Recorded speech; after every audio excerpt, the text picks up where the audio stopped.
Hello, नमस्कार दोस्तों। आज हम बात करेंगे क्राफ्ट्समैन ऑटोमेशन स्टोक्स के बारे में। और इस स्टोक्स में आज जो सबसे बड़ी रैली देखने को मिली है, उसके पीछे का रीज़न क्या है और अब स्टोक्स में जो चाल है वो किस तरह से रहेगी, क्योंकि स्टोक्स ने आज हमारा पुराना हाई था उसको तोड़ करके एक नया हाई बनाया है। और स्टोक्स ने जो पुराना हाई था उसके नीचे क्लोज हुआ है, तो अब आपको इस स्टॉक्स में क्या करना चाहिए और स्टॉक्स की जो डील है वो क्या है, वो हम यहाँ पर डिस्कस करने वाले हैं। तो अभी अगर आप देखेंगे तो सबसे पहले हम इस स्टॉक्स का जो मेन रीजन था वो हम यहाँ पर डिस्कस करेंगे। आपको अगर इस स्टॉक्स के बारे में नहीं पता है, न्यूज़ के बारे में, तो आपको मॉर्निंग में अपडेट रहना पड़ेगा, ताकि आपको जो भी स्टॉक्स न्यूज़ में दिखे, डील हो, ब्लॉक डील हो, प्रमोटर की डील हो, सेल हो या नया हो या फंड रेज हो, कुछ भी हो, आपको एटलीस्ट न्यूज़ चेकआउट करना होगी। तो यहाँ पर देखिएगा, craftsman automation share near record high after 9% surge on Sunbeam. यहाँ पे सनबीम और केदारा के स्टॉक्स के साथ में इस कंपनी का एमओयू साइन हुआ है, जिसमें इस स्टॉक्स की न्यूज़ मॉर्निंग में ही पता चल चुकी थी। ये जो डील थी ये बहुत बड़ी डील थी, जिसकी वजह से ये स्टॉक्स हमारा रुकने का नाम नहीं लिया और स्टॉक्स ने एक नया हाई बनाया। तो यहाँ पर देख सकते हैं, memorandum of understanding understanding MOU जो साइन हुआ है वो किस किस के बीच में हुआ है, with Sunbeam lightning solution and यहाँ पे केदारा कैपिटल फंड एलएलपी के साथ में यहाँ पर हुआ है। ठीक है, अब ये स्टॉक्स की जो न्यूज थी ये इतनी बड़ी थी कि ये स्टॉक्स ने 10% का आज के दिन इस स्टॉक्स में मूवमेंट देखने को मिला।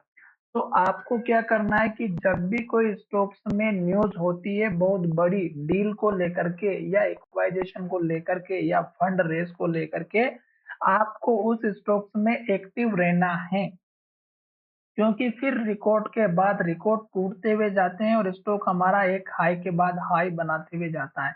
अब स्टॉक्स में अगर आप देखेंगे तो ये स्टॉक्स का लेटेस्ट हाई था 5,513 का।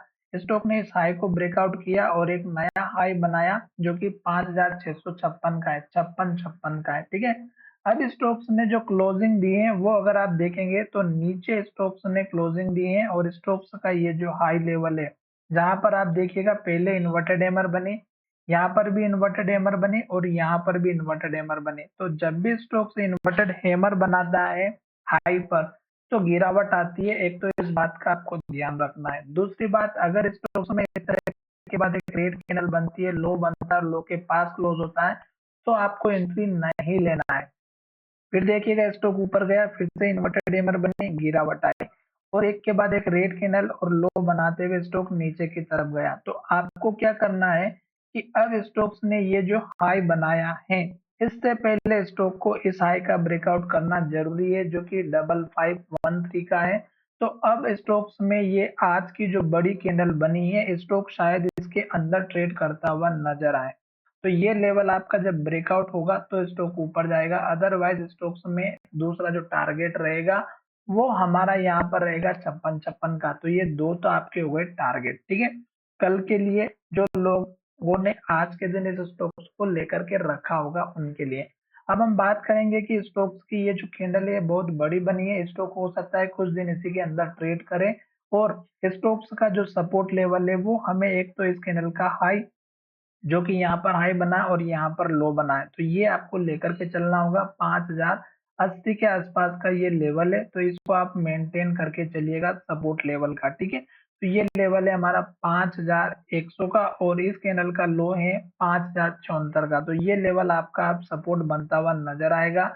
साथ ही लास्ट का लो यहाँ पर बना हुआ है, तो ये लो आप अपना स्टॉप लो सपोर्ट लेवल लॉन्ग टर्म के हिसाब से लेकर के चलिएगा, क्योंकि अगर स्टॉक हमारा इस लेवल को तोड़ेगा तो फिर गिरावट और भी दिखाई दे सकती है।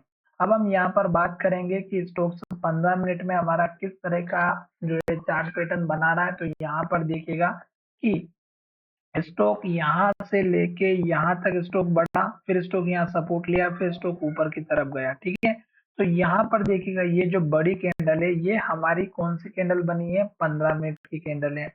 ये इन्वर्टेड है हमारे, और यहीं पर हमारा स्टॉक का पुराना वाला हाई लेवल भी है। तो यही स्टॉक्स ने हमारा हाई लेवल बनाया है और अब यहीं से स्टॉक्स इस लेवल को ब्रेकआउट नहीं कर पा रहा है, क्लोजिंग इसके ऊपर नहीं दे पा रहा है। तो हो सकता है कि स्टॉक्स में और गिरावट दिखाई दे।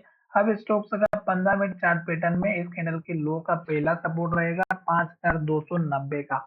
आशा करता हूँ कि आपको एक चीज जरूर समझ में आई होगी और वो ये है कि जब तक स्टॉक ग्रीन कैंडल बनाएगा, हाई बनाएगा, तब तक आपको वेट करना है। जैसे कि यहाँ पर देखिएगा ग्रीन कैंडल बनी, हाई बना, ग्रीन कैंडल बनी, हाई बना, यहाँ पे भी ग्रीन कैंडल बनी, हाई बना, फिर ग्रीन कैंडल बनी, फिर ग्रीन कैंडल बनी, फिर ग्रीन बनी और यहाँ पर स्टॉक ने रेड कैंडल बनाई और इन्वर्टेड हैमर बनाए। तो यहाँ पे चाहते तो आप अपना प्रॉफिट बुक कर सकते थे। फिर स्टॉक जब नीचे आया सपोर्ट लेकर के फिर से जब ऊपर की तरफ जाने लगा, तो आपको इस ग्रीन कैंडल के अंदर आपको एंट्री ले लेना था, क्योंकि स्टॉक्स ने लो ऊपर शिफ्ट किया था और हाई के पास क्लोज हुआ था। तो यहाँ पर आप एंट्री ले सकते थे, फिर इस कैंडल में आप अपना प्रॉफिट बुक कर सकते थे। तो इस तरह से आपको अपना प्लान करना है।